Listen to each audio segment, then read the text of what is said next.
I'm Jeff Liebmann. I'm the minister at the Unitarian Universalist Fellowship in Midland. When this was the original title of the presentation, I think Will softened it a little bit in the program, so I wouldn't scare anyone away. When Will first talked to me about this symposium, he knew that my passion is social justice, and for me, interfaith work is really easy when all you're talking about is puppies and kittens and, you know, having nice rituals together. But things get really difficult when you start talking about the moral issues and you start talking about the actual fundamental differences between sacred texts and practices and religions. Come on in, Norm. Norm. You, Jeff? Yep. Are we late? No. Oh, good. Well, this is where we want to be. Oh. And it was interesting because I actually had a dream last night, a little more vivid than my normal dreams, where I was in a room with a group of people, and there was a relatively fundamentalist Christian minister talking, and he and I got started on, I don't even know what the topic was, but within a relatively short amount of time, I pretty much eviscerated all of his arguments. And he wound up actually just leaving the room. He was so flustered he left the room, but his wife was still there. And so I knelt down with her, and I was trying to comfort her and just say, look, you know, don't take it. I wasn't trying to embarrass him or anything. I was just trying to get him to take one step away from his rigid position. And she started crying, and I was like, oh boy, this is what I'm up against. You know, is this sort of notion of trying to get people to the table, not just to talk about, you know, share about and understand each other's religions, but to start actually solving problems that are keeping us apart. So, and I'm gonna try to blow through this really fast. If you got a question, go ahead and shoot your hand up and stop me. But we're gonna go through sort of a process of what we're gonna try to do here today. And I'm gonna go through two of the issues. And this is obviously something you could spend a lifetime on either one of these issues, and we're gonna blow through them in an hour. So please forgive me if I mispronounce something, or your reading of a Bible passage is totally different from mine, or, and for instance, like I'm only covering the Abrahamic faiths because they're the ones that are sort of easiest to analyze on moral issues, but there just wasn't time. There's not time to include the Hindu, and even though I'm a huge, Hinduism is actually one of my basic religions that I find kinship with. But we live in an Abrahamic faith nation, so this is where we really have to do the work. So the trends are that, you know, almost every denomination in our nation has been seeing declines in recent decades. Census data is revealing major growth in people who identify as unchurched or atheist or just no religion. Young adults in particular, and almost every faith is talking about the Millennials and how they're just not coming to church. They don't find church relevant anymore. And much of the discontent lies with the differences in these particular issues, over social justice issues. So the challenge to us is, how do we revitalize our religious communities? And to do that, I believe we have to make our churches more relevant. Denominations have to start considering less dogmatic positions, and especially on these controversial social justice issues. We've got to deal with the inevitable disagreements that there are going to be in our traditions, because we're not going to be able to resolve everything. And how we then manage those differences, respect each other, but get away from the harmful stereotypes. And it's not just the Millennials. Jimmy Carter very famously left the American Baptist Church, which is the very liberal wing of the Baptist Church, several years ago, because of their stand on women. And he was just saying, you know, their continual choice of providing a foundation and justification of much of the pervasive persecution and abuse of women throughout the world. And so here's a guy who was actually giving up pretty much everything of his faith because of their stance on women. And I think a lot of people are being put in that position of all ages. So what are the solutions? What we're going to try to come up with today. So my approach is going to be, we're going to examine the relevant religious texts on these various issues and their historical and cultural context. we're going to look at the very brief, very small, available scientific research and public opinion on these issues. Then, when we go back, we kind of educate our own adherents about what are our own positions really. Because a lot of religions don't spend a lot of time on this. They'll just say, well, you know, John 14:12 says this, now go away. You know, don't talk about it anymore. Well, I'm saying you all need to talk about it in your own congregation. Then we're really ready to engage in these interfaith conversations safely. You know, and I can say, well, this is what my tradition teaches me, and when I listen to what your tradition teaches, I'm like, oh, okay, we're maybe not all that far apart. Maybe we're just talking about the rhetoric of a certain phrase that's different. And so I think we can find a lot of common positions on these very divisive issues that in this country have become very black-white issues, but I think there's a lot of common ground in the middle. And then understand that there are differences and do it without the anger. Now, and I have handouts here. If you want to jot notes or anything, you know, go ahead, because you might want to. This will all be in whatever you get after this whole thing, but you might want to have them in case you wanted to write any notes.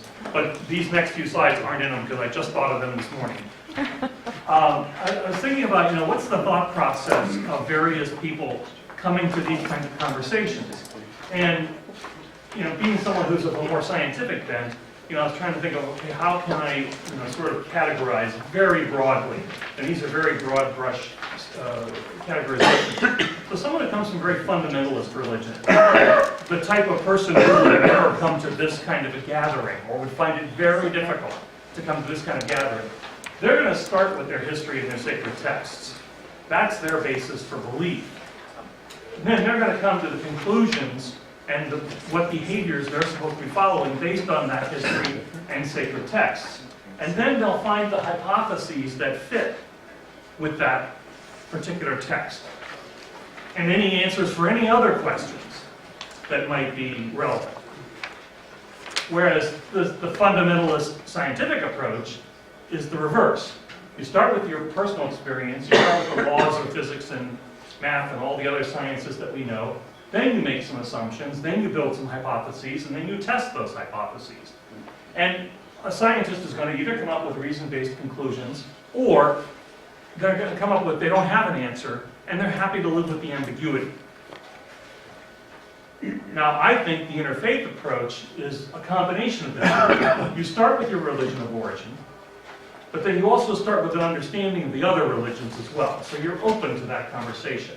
And you build a community. And that's why to me, this event is much less about learning facts and just more about how can I talk to people of various faiths without feeling that I'm going to say something stupid, or, you know, that they're going to say something I'm going to be like, you know. And then we're going to reach reason-based conclusions, but also faith-based conclusions. And we're going to improvise. And that's why I was playing Coltrane here at the beginning. I'm a big jazz fan. I'm a big fan of John Coltrane near the end of his life. Because he saw the approach to jazz as jazz musicians come to the table with a knowledge of their instrument. So we're all coming to the table with a knowledge of our particular religious tradition. There are common core melodies in jazz. You can listen to 20 different arrangements of the same song, and you'll hear that common melody, but they'll be completely different interpretations. Well, we have those common cores too. You know, how do we care for each other? How do we nourish our own spirituality? We all have similar rituals, and a willingness to improvise. So when jazz musicians get together, they've got these two things to build on, and then they just go with the flow, and whatever comes out, comes out. And that's what Coltrane was trying to do at the end of his life. He was trying to take away all the barriers of anything, any convention that would limit a musician, to create this wall of sound so that it could be dissonant as hell. My wife was just saying, you know, you need to turn off that cat that's stuck in your computer, because she hates this stuff. I love this stuff because I love embracing the dissonance. And when you just sit in a room with your sound muffling headphones on and listen to this stuff, it gets to that mystical kind of experience we were talking about in the session this morning. I think it helps induce that kind of experience certainly more safely than other things one can do to create. So, when we talk about the elephants in the room, what's the herd? Guns, the objectification of women, American rape culture, racism and its lingering impacts, this whole religious freedom issue that's just come up recently in Indiana and all over the place, and the underlying issue of separation of church and state, gay and transgender equality, reproductive justice, environmental issues. These are all issues that make interfaith work very difficult. And I'm going to try to tackle the two worst ones on the list today. Now, where do I come from? How many of you have more than a grazing familiarity with Unitarian Universalism? Okay, yeah, less than half.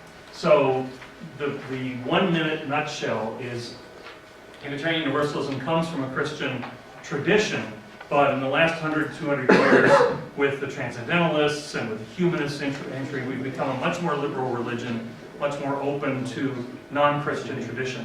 So my church, for instance, has a Buddhist Sangha, we have a pagan group, we've got humanists, we've got atheists. I use the word atheist quickly just because people know that word, but I consider myself an omnitheist. To me, everything is God. Every universe, every parallel dimension, it's all God, which makes the word God irrelevant, because that God word is so loaded. And as soon as you put it on a table, you immediately start dividing. So I'm just like, let's get that off the table. Let's just talk about this great awe and mystery that we all really believe in. We just label it. And then there are 7 core principles to Unitarian Universalism. And when you read them, you're going to think, well, my religion believes that too. And 80% of the time, that's probably true. But when we say inherent worth and dignity of every person, that means the Jesus message. You feed everybody who's hungry. You free every prisoner. You don't pick and choose which ones you're going to take care of. Justice, equity, and compassion in human relations. So we are huge fans of the Occupy movement, and we're usually very against the Koch brothers and people who are using their wealth to destroy society. Respect and encouragement of spiritual growth. So people who walk in the door of my fellowship, we make no presumptions about where you're coming from. We're just here to help you explore where you're going, and you go wherever you want to go. And if you stay, you stay, and if you don't, you don't. But our goal is not to inculcate anything in you. In fact, if anything, we're going to have you asking even more questions than when you first walked in the door. The free and responsible search for truth and meaning, this is my favorite one, because it means everything's valid, everything's on the table, nothing's left out. We're going to use every piece of information we can use. The right of conscience and use of the democratic process. Most of the founders of the United States were Unitarians or Unitarian sympathizers. John Adams was Unitarian, Jefferson was a deist, but he said if there had been a Unitarian church anywhere near him, he'd have been a Unitarian. Most of the people who were involved in creating this country were Unitarians. We're very strong on democracy. And our denominational structure follows that too. Each congregation is totally independent and do what it wants to do. Goal of world community with peace, liberty, and justice for all. And respect for the interdependent web, that's our environmental, that we're all part of an earth, we're all part of a universe, and it's all important, it all matters. So that's where I'm going to be coming from with some of these things. We have a long history of action on social justice issues. Back in the 19th century, all the abolitionist leaders, all the women's rights leaders were all Unitarians or affiliated with Unitarians. I can rattle off a bunch of names and you'd go, wow, really? Clara Barton and, the founder of the ASPCA and all these kinds of people. And in more recent years, these have been the issues we've done resolutions on and that we fight for. It's a big portfolio, and each minister can really only do so much of it. So here are the rules of the engagement for this presentation today. I fully expect that everyone is already here with an open mind, which is great. We can't expect that when we're out there, but here we can expect that. And that we're all here respecting each other's religious traditions. That too will also get difficult the more open the interfaith discussion gets. I know that my congregation is not a favorite of many of the Christian churches in Midland because they just see us as heretics. So for me to even get a conservative Christian minister to talk to me is a victory. But I tried my best to respect their faiths. And then we're going to explore the bases of all the differences. Sometimes it's, deep in our history. Other times it's just in ritual and how the particular church is developed. And try to find that common ground wherever possible. And then clearly and objectively articulate the differences that can't be resolved. Don't let a difference that can be resolved go unresolved just because we're uncomfortable with it. We've got to wrestle with these things, and they're going to be difficult. I love this quote of Gandhi's: religions are different roads converging to the same point. What does it matter that we take different roads so long as we reach the same goal? And that's just core Hinduism. I love that. All roads lead to God. Stop worrying about what I call my road and you call your road. So, the first one we're going to tackle is abortion. And this is the methodology we're going to follow. First, I'm going to look at, again, very quickly, very overview. We're not going to spend much time at all on any particular verse, just try to get an idea of what do the various texts say about abortion. What's the historical and cultural context of those texts? And that is, I think, absolutely essential. When someone just quotes a Bible verse at you, you've got to be able to come back with, yeah, but what was the context within which that verse was written? And is it still relevant today?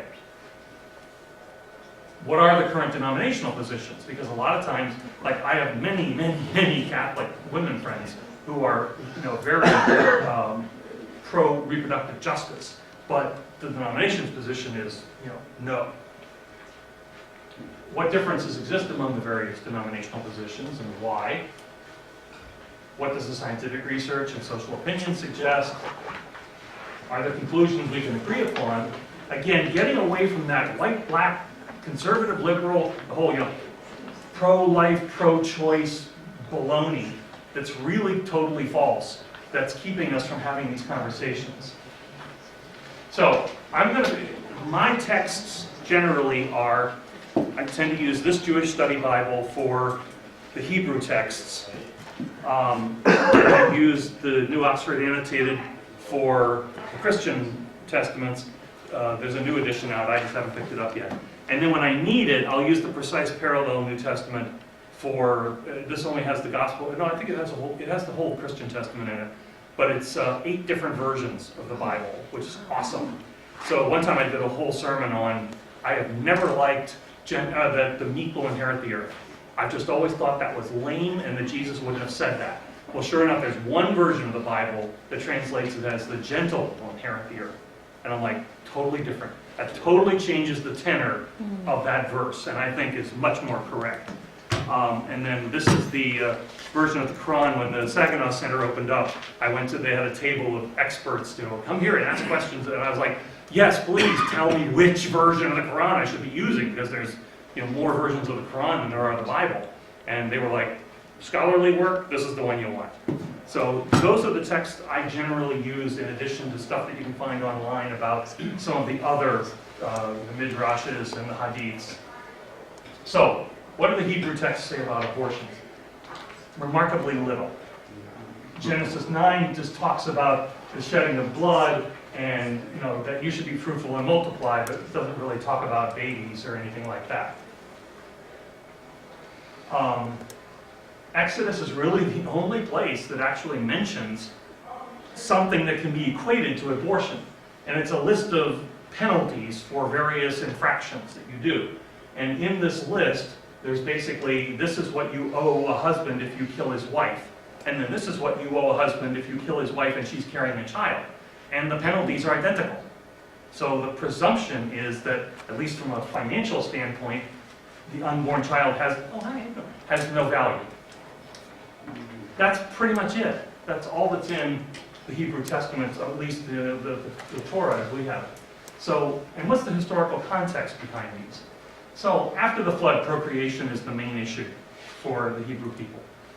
They've got to just increase their numbers because they're surrounded by all these civilizations. There's definitely a social hierarchy of human value. Masters over slaves, men over women. And even children have a certain hierarchy based on what age they are and where they are in their development. And again, we have this cultural context of the additional punishment for miscarriage is monetary. It's not like other sins. There's no blood punishment involved. So are we really considering the fetus human life in the Torah? Now there's some other religious texts, and every religion has this. You have your initial basic text, and then along come a million questions, and so various authors and experts over the centuries come up with answers. And the Jewish people are really, really good at this, because this is what they spend a lot of their time doing in worship, is really analyzing these texts and the writers of all these great, these great rabbinical writers. So there's one Mishnah that says, "He who sheds the blood of a man within a man, his blood shall be shed." Okay, that's now we're getting pretty good on that one. And if a woman was in hard travail, the child must be cut up while it is in the womb and brought out member by member, since the life of the mother has priority over the life of the child. But if the great part of it is already born, it may not be touched. So, 3 years ago, you might remember when the omnibus of abortion bills was before our legislature, and Lisa Brown stood up and talked about her vagina and got censored for it. But at the very end of her talk, she said, "This law is illegal because I'm a Jew, and my faith tells me that my life takes precedence over the life of a fetus if my life is in danger." And that was a point that went completely over the heads of all the men in the room. And I was sitting there like, yay, finally somebody's talking about religious freedom. Because in Hebrew law, and even today among the conservative and the Reformed Jews, this is the law. If a woman's life is in danger, if she's going to die because of the pregnancy, abortion is okay. It's permitted. Now the Orthodox Jews still don't believe that. But the other two major wings of Judaism have accepted that. So in addition to these other historical contexts, centuries later, with additional information, the House of Justice clarifies that killing a fetus is wrong unless the mother's life is threatened. Okay, Christian texts. Luke, and these are all in Luke. "For he will be great in the sight of the Lord. He must never drink wine or strong drink. Even before his birth, he will be filled with the Holy Spirit." So the presumption there is that even before a child is born, the child possesses the Holy Spirit. "The Holy Spirit will come upon you, and the power of the Most High will overshadow you. Therefore the child to be born will be holy." So again, talking about before birth, the child is holy. And of course, the famous "Blessed are you among women, and blessed is the fruit of your womb." So, the Christian Testament, while arguably a little more metaphorical and poetic, and less literal, the verses definitely seem to indicate that the fetus has the Holy Spirit. Now, one challenge with this is, and this was where, looking at things like the parallel New Testament helps, some of the translations refer to the child that is still within the womb versus the child that will be after birth. So even when you look at various translations of the Christian Testaments, they vary on whether and so all of a sudden it becomes ambiguous. Are they really talking about the unborn, or are they talking about the born? And in ancient times, it was generally pretty accepted that a child wasn't a person until it came out. Other relevant Christian texts, again, so as the centuries go on, things get more detailed. "Thou shalt not kill a child by abortion, neither shalt thou slay it when born." That's pretty clear. Apocalypse of Peter says, and this is describing women who've done abortions, they sat having the gore up to their necks, and they were accursed who had conceived and caused abortion. So the later writers are crystal clear on this. As time passes, the early Christian church is explicitly considering abortion a sin, all abortion. Muslim texts. The Muslim texts also get into this rhetorical issue of what is the unborn child. So it talks about when do we actually consider this a living entity? And again, the translations are very important. There's a lot of talk about caring for children. and caring about pregnant women, but it's not, this isn't a science text. So there's a lot of talk about, sort of protecting children and protecting mothers and all that, but nothing really explicit in a lot of it. And again, you get a lot of this, is it a what or a child? And a lot of the verses talk about the unborn child as a what, as an it, and not as a child, a person. But the overall tenor of the Quran is, if the fruit of the womb was created by God, and that it says that a lot, well then, does a human have any right to kill something that's been created by God? Now some of the other surahs say, we created you from dust, then from a sperm drop, then from a clinging clot, then from a morsel-like lump, destined to be either fully formed or left unformed. Wow, that's like a medical text. Now this is almost 1,000 years later, and we know the Muslims had much more mathematical and scientific knowledge. So here it's like someone who wrote this actually had a sense of what's the development of a fetus. And again, the sperm drop, a clinging clot, we clothe the bones with flesh, thus do we bring forth as an entirely different creation. Okay, so when does it become a different creation? Does it become a different creation once it's fully formed, once it's born? It's difficult. Well, then you have a hadith later on that says a male or female slave should be given an abortion in case of a woman from the tribe of, this tribe has blood money for the fetus. So again, you bring in this issue of, well, when's it really okay to have an abortion? Now the real trick here, and when you read a lot of the passages in the Quran, they actually put numbers to the pregnancy and to the length of a birth. So most of them talk about 30 months. But they're including the weaning.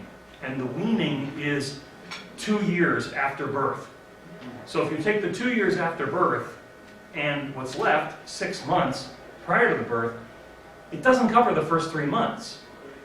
And some of the passages actually kind of leave sort of 40 to 120 days at the very beginning of pregnancy as uncovered by the law.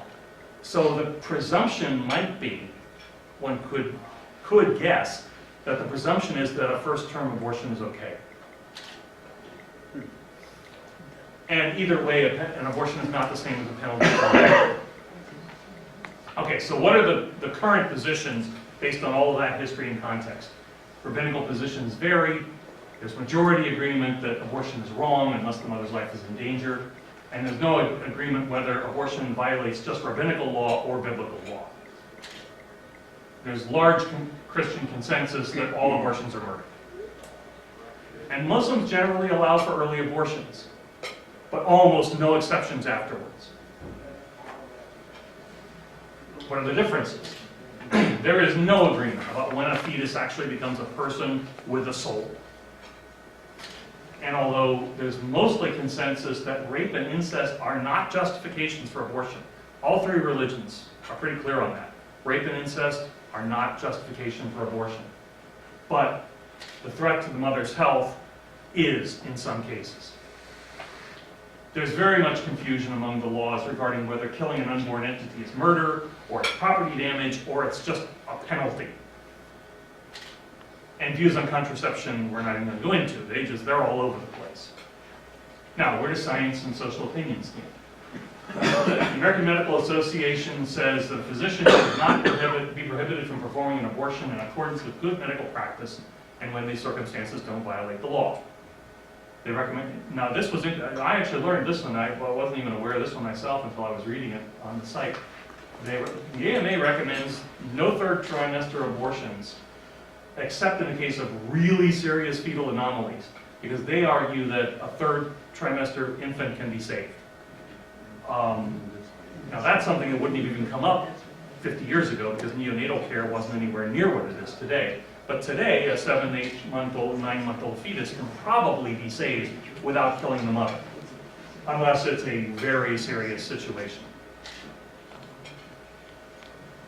The social opinion, and this is sort of anecdotal, it's certainly my personal opinion, I loathe the terms pro-life and pro-choice. They do nothing but divide everybody, and they're really not true. You know, I've known a lot of pro-choice people. In fact, most pro-choice people I know hate abortion, and they detest abortion as contraception. Most of the pro-life people I know are pro-gun, pro-war, pro-capital punishment, and I'm like, wait a minute, you can't pick and choose which lives you're pro. If you're pro-life, you're pro-all life. So that dichotomy, I think, really kills conversation for us. Jeff? Yeah. Before you get too far beyond this, you mentioned 3 months on Muslim, Yeah, the first 3 months. that there is question whether there's life there. Am I saying that right? Whether there's personhood. Yeah, okay. Yeah. Didn't Thomas Aquinas say the same thing? Didn't what? Aquinas.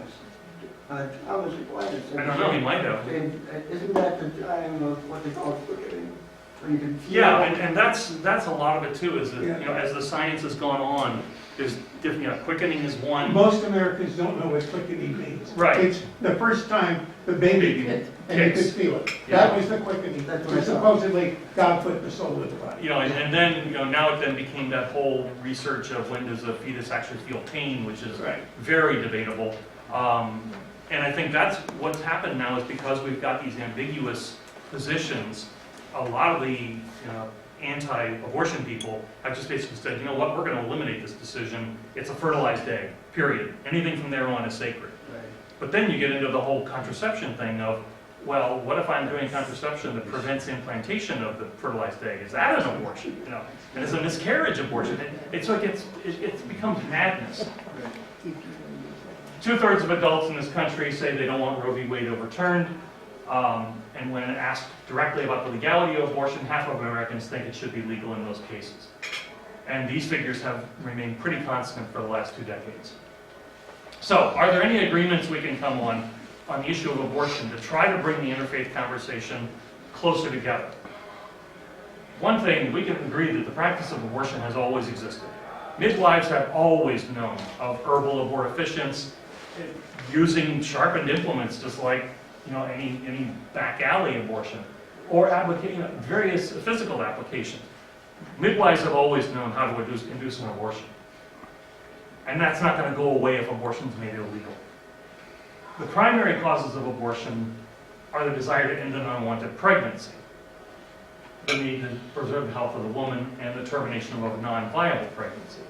Now, the Guttmacher Institute does a lot of research on abortion, and they say that the most common reasons are the woman doesn't have the ability to care for a child, there are birth defects or serious medical problems, the pregnancy results from a rape or incest, or there are physical and mental conditions that endanger the woman's health if the pregnancy is continued. These are pretty scientific facts. We can agree that these exist, and that these are reasons. Whether we agree that they're valid reasons or not is another thing. I don't know anyone who says abortion should be used for birth control. I suppose there might be some wildly radical feminist out there that says it's my body, my choice, you know, anytime. But I just don't know any person that says I should be allowed to abort 20 babies because I don't feel like using contraception. Just another comment. Doesn't that usually occur after a woman has become pregnant and then she says, I have the right to? Right. Rather than before. It can be before too. I mean, there are certainly people that make no effort at contraception, and yet they're very sexually active, and it happens time and time and time again. And so you're kind of like, at what point are you just going to say, stop doing this, you know? Right. And I think we should not use those. I think those are outlier examples, and I don't think they're relevant to the conversation. And, you know, so as long as birth control access is restricted, there are going to be women that are going to be forced to resort to abortion because they have these legitimate reasons for not wanting to carry a pregnancy to term. And the Supreme Court actually said in 1992, the ability of women to participate equally in the economic and social life of the nation has been facilitated by their ability to control their reproductive lives. And lastly, you know, so long as unwanted pregnancies and medical complications that threaten women's lives occur, abortions are going to take place. You can't stop it. So the question is, how can you control it? You know, even if your religion says all abortion, bad, period. But the reality is, you'll never get rid of it what can you live with? What can you do to make the situation at least tolerable? Where are the things we disagree? Again, some people might say that they think they can regulate abortion out of existence. Well, that hasn't happened in 10,000 years of human history, so I don't imagine why it should happen today. And our approach of teaching abstinence is a dismal failure. The primary cause for abortion is promiscuity and illicit sexual activity. Well, that's the argument we hear from some people. Or is it just healthy sexual activity by middle-aged and older age adolescents who are exploring their bodies, and the more anal this society gets about it, the more they're going to do it because they're not getting good information from their schools or their parents or any other responsible place, so they're going to find out in the backseat of somebody's car. The idea that birth control is a form of abortion. And this one particularly troubles me, and I'll digress for a minute into this religious freedom issue. The law that Indiana passed isn't just about gay marriage. It's about this issue too. And the example I tend to give is, so let's say you live up in Grayling, or someplace way up in the middle of no place where there's one pharmacy and the next pharmacy is 20 miles away. And you're a woman, and you have endometriosis. Now, many of you women here probably know someone who has endometriosis, and you know it's incredibly painful. And usually what the doctor prescribes is birth control. But what if that pharmacist says, well, it's against my religion to prescribe birth control, you're out of luck? Well, that just shouldn't be allowed. That's a primary violation of her right to be a healthy person. So, to me, religious freedom is not about the freedom to do your religion. It's her freedom to be free from your religious beliefs when they impose on her. And the idea that women must bear the responsibility of a child conceived out of rape or incest. And this is probably going to be really one of the toughest ones, because all three of the religions pretty much say that it's not the child's fault. The child deserves to come about. But the reality is, you're now creating a situation where a woman not only has to endure an entire pregnancy, but in 35 states, I think it is, in this country, the rapist can apply for parental rights. So now you've got a woman who's going to be tormented for the rest of her life by this rapist. Wow. So it's, that one's a really tough one to deal with. So now we could spend 5 years on that issue, and that's my 20-minute abortion. And I definitely recommend, if any of you have, especially, the hadiths and the midrashes and other, the other Christian writers, if you have other ideas of, where people address this issue more explicitly, please forward them to me, because I think this is a database we could start collecting of what do the religions really say, as opposed to what does my minister tell me. So any questions on abortion before we go to the other big one? I have a question. I just Yeah. have a comment about the promiscuity. I think if in this country we would just teach young people the responsibility of sexual activity, we could really eliminate the whole issue about. I think so too. And take away the whole stigma of it. Exactly. Take away the whole mystery of it. Right. It's as necessary a human activity as breathing. Yeah. Look, Jody works for Underground Railroad in Saginaw, a domestic violence shelter. And, I've been experienced, I've had a lot of experience with young women who have, 5 and 6 and 7 babies. And these are women who got pregnant when they were 14, and got pregnant. It's really easy for a straight white guy, who's got some means to go, what the hell's wrong with you? Well, you've got to put yourself in her shoes and say, all right, first of all, I had no support from my parents when I was young. I'm probably taking care of myself for the large part. I've got no one in my life telling me I'm worth anything. And now they become pubescent and boys are interested. Well, maybe I can get a sense of self-worth from here. Well, it's easy to see how that spirals down to hell. And they just keep, it's like an addiction. They'll keep going back to it because they think it's going to be better the next time, and it isn't. So to blame a young girl, especially a minor, for this kind of behavior is silly. Society needs to take responsibility here and say, we're putting our young people at risk because we have Victorian values, in my opinion. Yeah. I have a classic case this way. 12-year-old girl, almost 13, gang raped over a 12-hour period. in Lansing, Michigan. I'm an anthropologist and do cross-cultural work. I recommended an abortion, as her doctor recommended. The Catholic hospital in Lansing, they took her there for the injuries, but then they wouldn't give her, she said she had to have the degree to take her someplace else. Yep. And she screamed at the sight of a man, even her own grandfather. A man was close. I mean, she was hours being multiply raped. And this is happening all the time. It gets very little news coverage.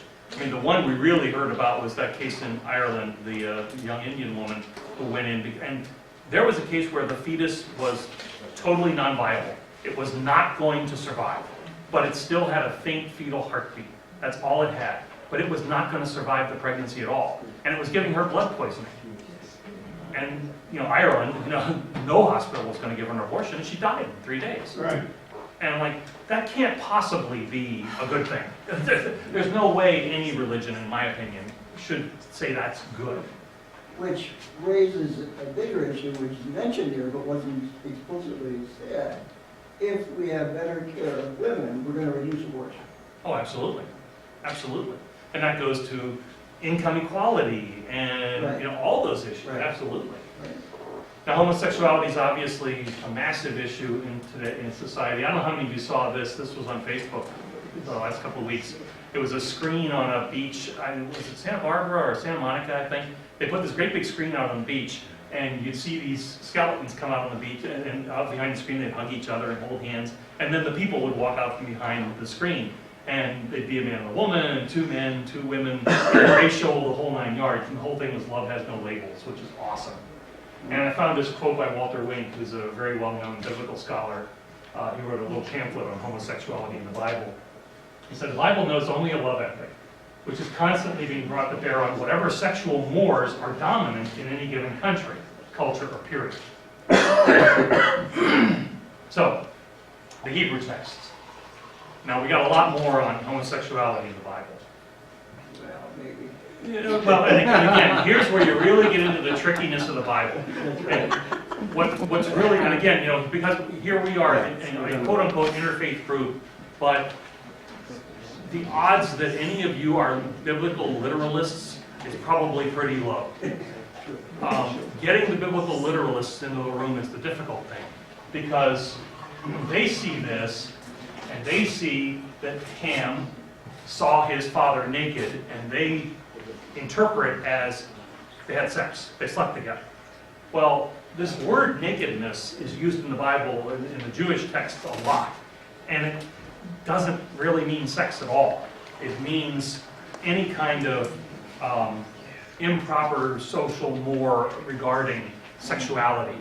So, it could even be like he saw his father masturbating, or he saw his mom and dad having sex, or whatever. That's revealing their nakedness. It's showing their humanity. So this kind of a verse could be completely misconstrued. Yeah.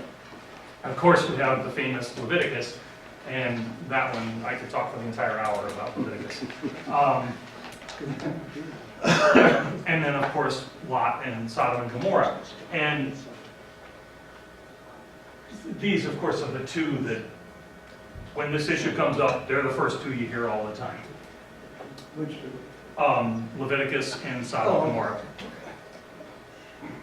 And then, actually, the one that I don't hear cited very often, in Deuteronomy it says, nor shall any Israelite man be a cult prostitute. Now that one will come up later in the Christian text. So what's the historical context in here? There's a lot of euphemisms in the Hebrew Bible. A lot. And if you don't know those euphemisms, if you don't know what they actually meant 2,500 years ago, you're not going to interpret them correctly today. It's impossible. And a lot of these euphemisms dealt with sexual perversions that they just didn't want to explicitly spell out.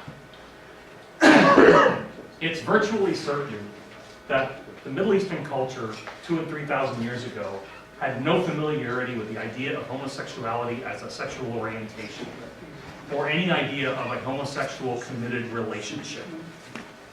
So to presume that the statements they were making back then apply to our understanding of sexual orientation or committed relationships is probably false. And many of these verses also really are addressing not consensual homosexual acts, but forcible acts of revenge, humiliation, and subjugation, or the ritualistic acts of temple prostitutes.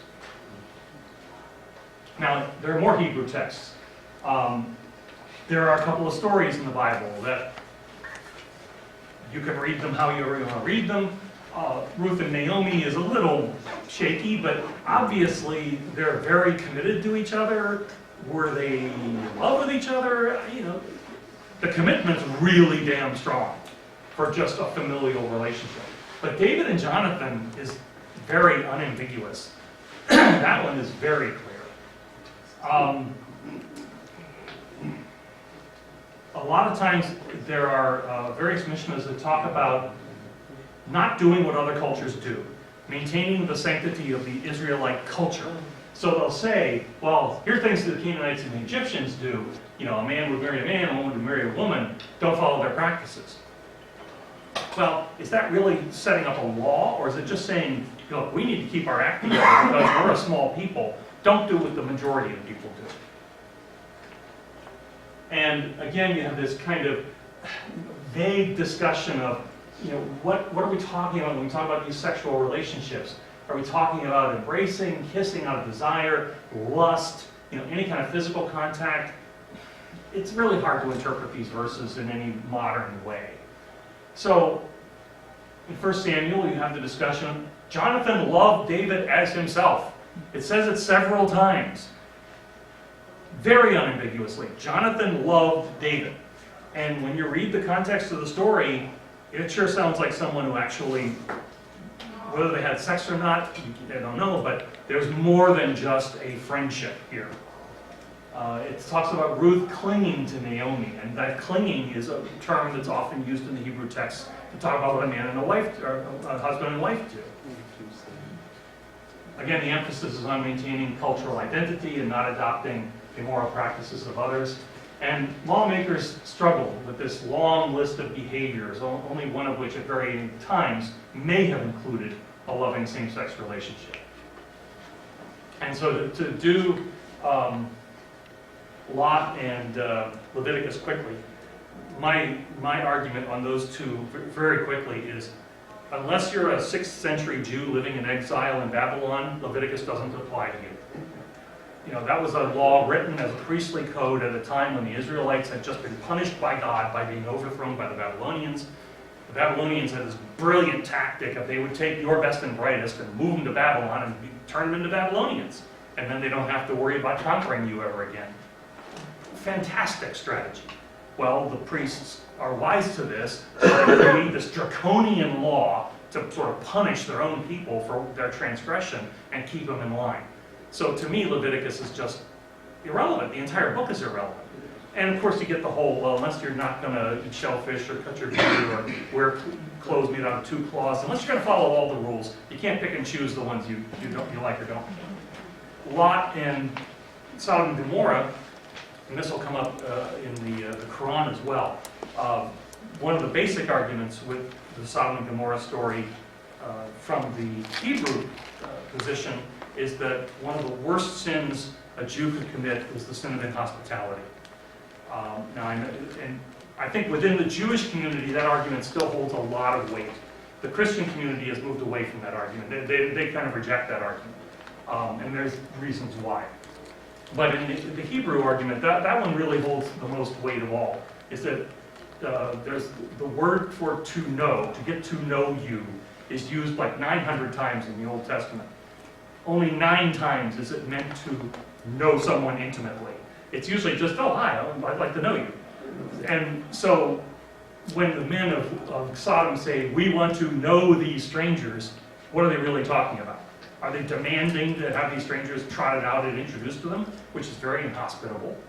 Yeah, I don't know. In the Christian texts, and these are much shakier than in the Hebrew texts. So in Romans is the big one, where women exchange natural intercourse for unnatural, and in the same way also men giving up natural intercourse with women, consumed with passion, and so and so. And in Galatians it says every man who lets himself be circumcised is obliged to obey the entire law. So that's your kind of one argument from the Christian text. that we have to obey the entire Hebrew law as well. Even though Jesus came to rewrite the law, and then Galatians, Paul's saying the opposite. Now, Paul, there's very little proof that Paul has any understanding of the difference in sexual orientation and sexual behavior. He would basically have believed, like most ancients, that everyone's born heterosexual. And the problem with all of Paul's letters is that we don't have any of the letters that were written by the people from Galatia or Ephesus or any of this, so we're only going by his answers. We don't know what the questions were unless he actually repeats the question, which he does very rarely. So again, is Paul really talking about acts of lust and not relationships between consented, committed adults? And now we get this issue of, well, if we're going to include the Hebrew text, well, which laws are we going to obey? Well, obviously, incest and rape and bestiality are bad, but what about divorce and sex with a woman who's menstruating and nudity? Well, those are all against the law too, but we're not worried about, I'm not going to ask how many men in here have had sex with their wives when they were menstruating. It obviously happens. No one's wildly concerned about it nowadays. Other Christian writers, talk about, and again, you get into this euphemism, godless and infamous, impure intercourse. The sodomites burning with insane love for boys. Now we're talking pederasty. We're not even talking about homosexuality. Frenzies of the lusts which exceed the laws of nature. And the men are emasculated, and all the pride and vigor of their sex is effeminated in the disgrace of their enervated body. Now that's a whole other issue. So now we're talking about a bunch of different things. We're talking about incest, we're talking about pederasty, which was very common practice among the Greeks and early Romans. At the time of Jesus, it was starting to phase out a little bit, but it was still around. Promiscuity, and then this whole male-masculine thing. Is that really connected with homosexuality, or is it really just connected with men are not being men, and that's bad? And again, none really reveal any modern understanding of sexual orientation. The Muslim texts. So, do the men among you openly commit such abominable lewdness with each other? Approach men in lust instead of women. That one's pretty clear. They talk about Lot. And this one's the Quran is much clearer on Sodom and Gomorrah. So when Lot offers his daughters to the crowd, which is messed up enough as it is, the crowd says, "You know very well that we do not have any true desire for your daughters." So now we're getting pretty clear that they don't want to have sex with girls, they want to have sex with guys.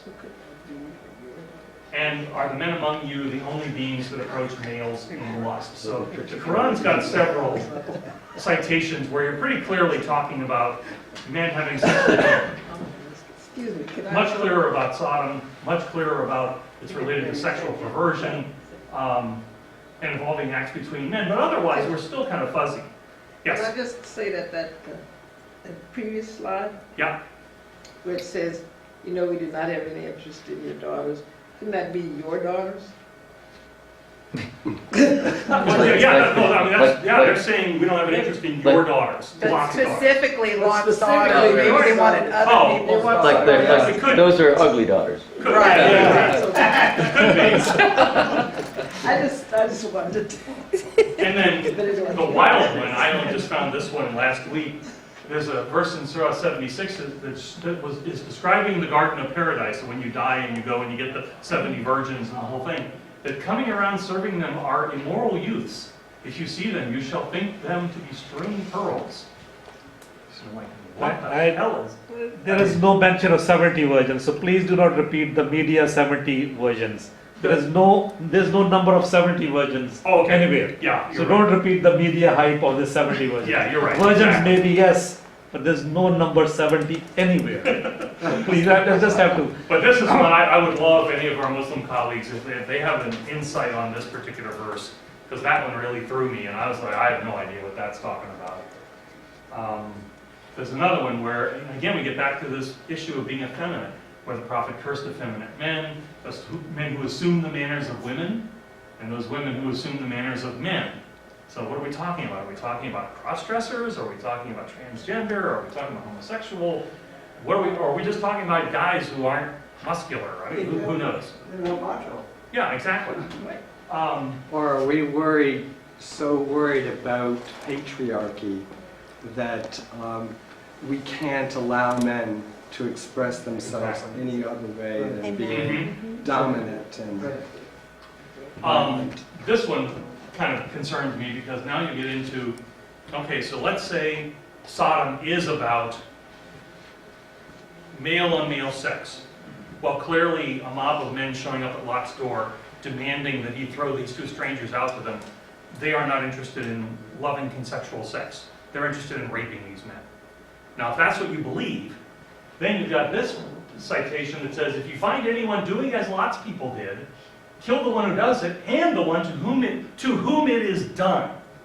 So it's not saying these two did something together. It's this one did something to that one, which is much more clearly indicating rape. But it even says kill the victim of the rape too, which is kind of confusing. I don't think that's quite necessary. Yeah, I wouldn't think so. When there's a dominant, and especially the dominant does it. But again, it could be Doesn't one have of to be these, rape, it could be consensual. and it could be one of these more issues Could be about that way, you know? issues about it being effeminate. You know, that if Sure. you've been raped, that you're no longer a man now. You know. So current positions of the religions. Each religion takes a position on sexual mores. Some are clearly forbidden, others lie, most of them lie mired in euphemism, context, and translations. But again, in ancient times, procreation was of ultimate importance, especially to the Jews, as was maintaining their culture. And the idea that God's going to punish those who violate the laws. So they had to come up with something, but they didn't want to be explicit about it, or the 19,000 translations between ancient languages and now have vaporized the meaning. And the differences are, so which sexual and behavioral mores are prohibited? Well, we really don't know at this point. Did ancient people understand sexual orientation? There seems to be no indication of that. If yes, were loving homosexual relations permitted? We don't really know.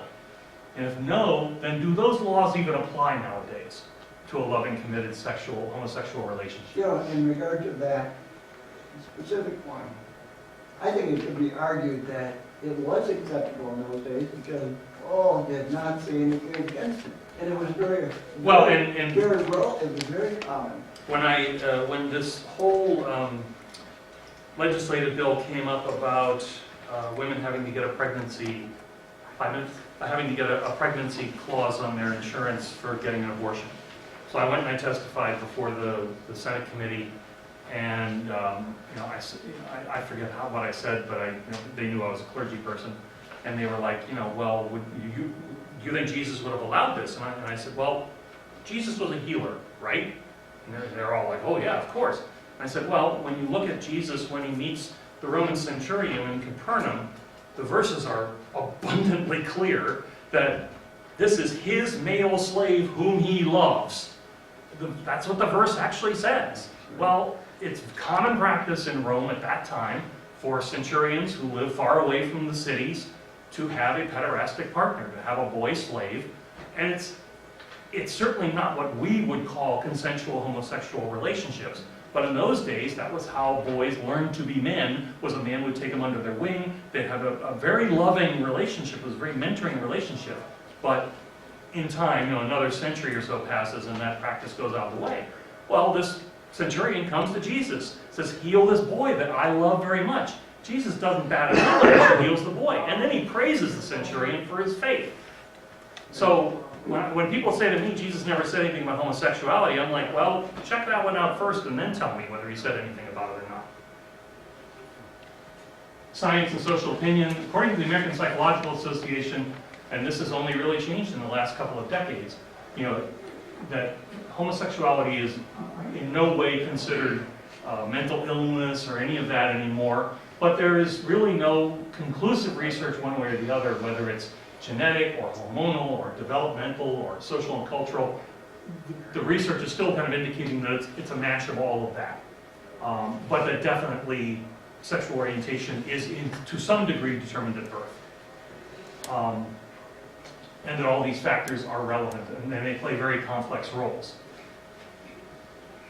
The polls are showing ever increasing support for marriage equality. You know, Gary Glenn is always confident about saying if we had that vote again in Michigan, that it would still pass, that marriage equality would be turned down. Well, he's just wrong. You know, 63% of Americans are now saying that marriage equality should pass. And a majority of the states now, I think it's 36 or so, have some form of legal non-discrimination, protection for sexual orientation and/or gender identity. So, conclusions. We don't really know about the nature of sexual orientation. We still don't even know the scientific basis of it. So to assume that people 2,500 years ago had any clue about the nature of it is pretty irrational. We all agree that harmful sexual behavior is wrong. You know, everyone thinks promiscuity is wrong. Everyone thinks spreading venereal diseases is wrong. That's not what we're talking about. We're talking about two people who love each other. We all agree that among the sins of Sodom were inhospitality and threatening violence to strangers. We all agree on that. We can also agree that the men of Sodom had no interest in engaging in a caring and intimate relationship with the angels. Their intent was violent rape. What do we disagree on?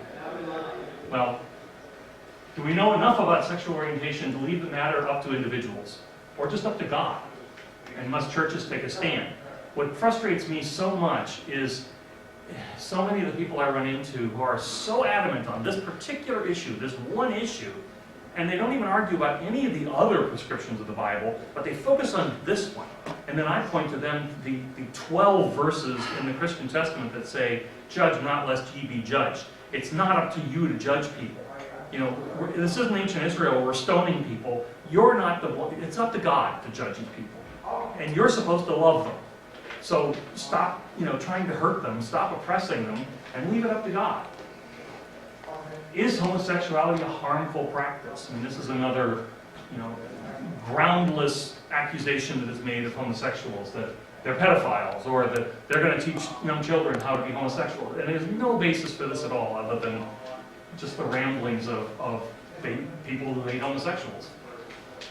And were the Sodomites also guilty of a sin of homosexuality that might be something we would understand? Now, maybe before the whole incident with Lot, the men of Sodom were all sleeping with each other, and who knows? None of the books tell us that.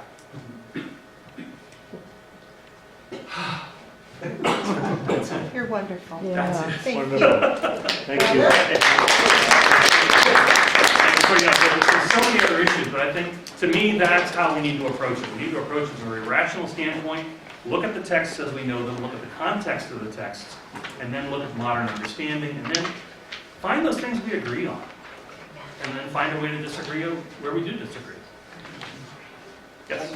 Another comment. You mentioned Romans as a verse that quoted against homosexuality, but I was expecting you to say that verse was actually about sexual classification. Well, yeah, and that's what I did say. Yeah, that's exactly what Paul's talking about in that verse. Right. Any other questions? Oh, come on. Yeah. Comments? I'm full of it. I Yes. must compliment you. You did a very comprehensive, I think at least I was confused on several issues which you have cleared today, so thank you very much. Oh, It was thank very comprehensive, well, comparison of the three religions, so. And I know Thank I've you. only scratched the surface, especially the But the time midrashis. given to you, you did a wonderful job. Midrashis and hadiths, I mean, there's so much out there, and to try to scan it all is really hard. I'd just like to say I went to your parish and I've listened to you, and today you are amazing. And as a woman and a mother, someone born and raised in Michigan, I don't think it's a coincidence that we're all here today together. And that God, whoever you perceive her to be, is working in mysterious ways. Thank you, Pastor. Thank you. You mentioned the Romans a lot. The Greeks went through a period where most men were homosexual for a period in their lives. Yep. Many of them kept it all, but a lot of them, it was 1, 2, 3, 4 years where you learned to trade and stuff. Oh, and then you absolutely. got married and everything, and it was not condemned in society. It Oh, was not at all. expected. And in many cultures, I'm an anthropologist, have men go through a series. Well, and what always drives me absolutely out of my mind is when people say, well, homosexuality is not natural. I'm like, we've already identified 1,500 species of animals in which homosexuality occurs in nature. Lions. We just haven't gotten to the other thousands of them, but we know of it. So please don't tell me it's not natural. Right. In your first part of the presentation, you mentioned about the universality of all human beings. You know, it's a concept that is in Hinduism. Absolutely. Brahman. You know, everything came from Brahman, Yep. the source of everything. Hinduism is, like I said, Hinduism is one of my, I haven't explored it as nearly as much as I'd love to, but I've always been very inspired by it. You know, the notion that all roads lead to God, and even the roads that are not good roads, you must lead them in order to find out that they're not the roads that you need. You've got to go through this learning process in order to figure it out. Don't throw out Leviticus 19. Which one is 19? That's all the ones about loving your neighbor as yourself. Oh, right. Yes. So, and I want to add that there is no division of Judaism that is totally following 100% of what is in Leviticus. You can never take an all or nothing approach Sure. to the laws of Judaism. Sure. Yeah, in fact, I had a discussion with an Orthodox woman about a month ago, and she was taking, I grew up in Pittsburgh, so I knew many Hasidic Jews, and her position was one I just never heard before. And I'm like, okay, yeah, so there isn't even agreement among the Orthodox Jews on various issues in the Torah. I had also heard that it was the drawing of a breath that made a person human. Yeah, So you were not considered human until you That's drew right. your first breath. yep, absolutely. Yeah, on that same note, the fruit of the known would have to be out in order for it to then be. That term fruit of the known always suggests to me that the fruit must be